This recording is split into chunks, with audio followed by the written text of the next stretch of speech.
தமிழகத்தில் ஏப்ரல் 1ஆம் தேதி முதல் குறைந்த கட்டணத்தில் அதிக சேனல்களை ஒளிபரப்பும் வகையில் தமிழ்நாடு கேபிள் டிவி ஆபரேட்டர்கள் சங்க மாநாட்டில் தீர்மானம் நிறைவேற்றப்பட்டுள்ளது. சென்னை தேனாம்பேட்டை காமராஜர் அரங்கில் அந்த சங்கத்தின் 15வது மாநாடு நடைபெற்றது. தமிழகத்தின் அனைத்து மாவட்டங்களில் இருந்தும் 1000க்கும் மேற்பட்ட ஆபரேட்டர்கள் இதில் கலந்து கொண்டனர்.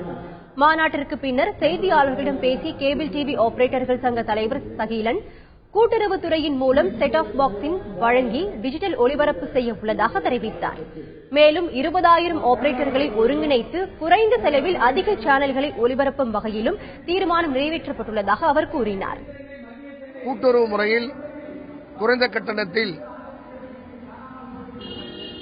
அதிக சேனல்களை வழங்கக்கூடிய ஒரு திட்டத்தை இன்றைய தினம் தீர்மானமாக நிறைவேற்றப்பட்டு அதற்கான பணியை இந்த பொதுக்குழு மூலமாக துவங்கப்பட உள்ள ஒரு மிகப்பெரிய மகிழ்ச்சிகரமான ஒரு செய்தியை இன்றைக்கு நான் தெரிவித்துக் கொள்கிறோம்.